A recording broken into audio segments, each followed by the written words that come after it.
कि घर में छिपके जैसे चिपके दीवार से आओ सही चिपक जा तू अपन भतार से कि ढेर दिन पे आइलू हो नैहर से कार से आ भर ही मजा दा तू अपन भतार के ओमे हमार लाइन ना कि आज भर ढेर दो ढोढ़े जनी छील दा अरे थकल बा मिजाज जनी हो वाला फिर दा तो लेकिन हम सादा ना म्यूजिक के साथ जाते हम जैसे कहे वो सिर बजा दे झोंका पर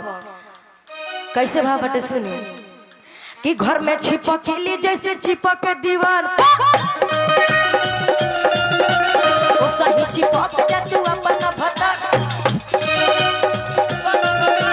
घर में छिपकली जैसे चिपक दीवार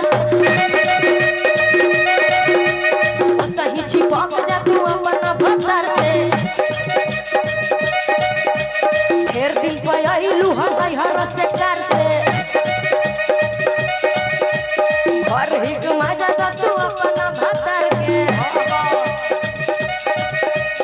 आज भर ढेर दा ढोढ़े जन छील दा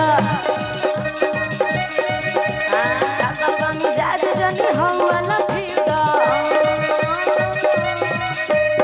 आज भर ढेर दा ढोढ़े जन छील दा मिजाज जन हो वाला फिर दा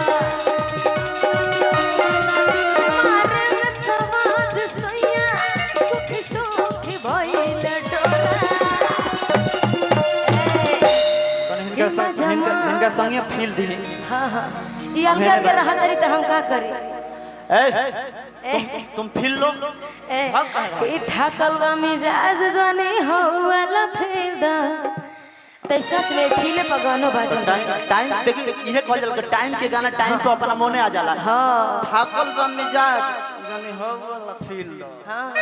भाई कबे से नाचत तरी पोरे पोरे दे हमरा टूटतावे हो अरे मन जा बलम दम घुटतावे हो ई पहला ऐसा गाना रलो जन मुखड़ा अंतरा फर्स्ट अंतरा दूसरा अंतरा ई दोनों ई तीनों हिट रहल सटे ना त देखलो कि कोनो गाना हिट होला त पंच लाइन हिट होला। एक जना खिसी कॉलर होला उनके तारा नहीं और हम पंच लाइन ना बजवाइला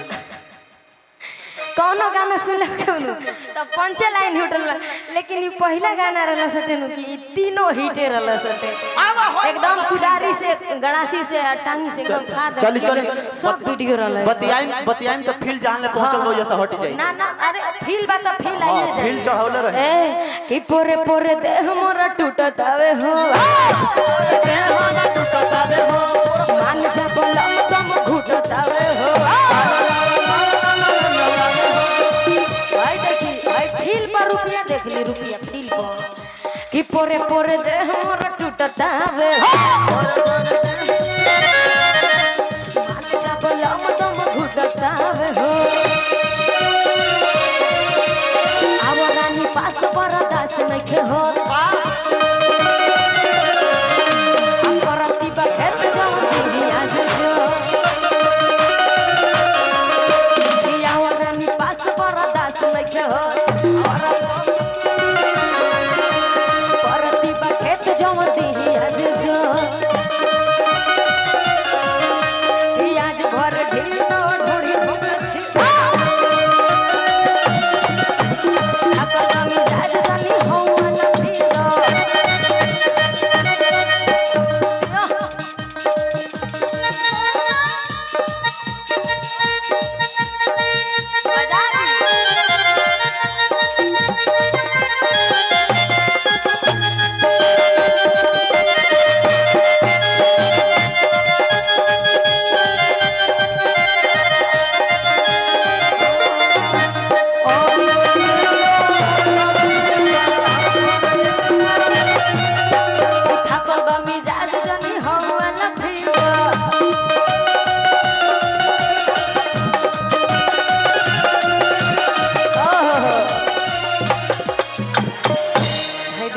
वाह अब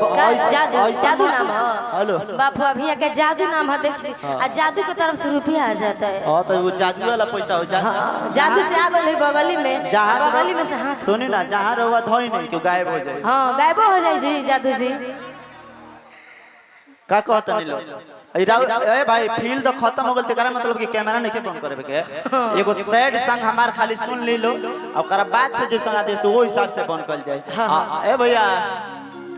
बैठो बैठो ना तो मैं ढोड़ी छील देबे ए बता पति पत्नी के भाव लागल एमे से एक आदमी हमारा संगे जब खड़ा हो जाए बैठ जाइए आप लोग काहे खड़ा होगा। हाँ लागत है कि स्कूल में मास्टर साहब आगे सर से मैं आदमी खड़ा हो गए। सिट डाउन भैया।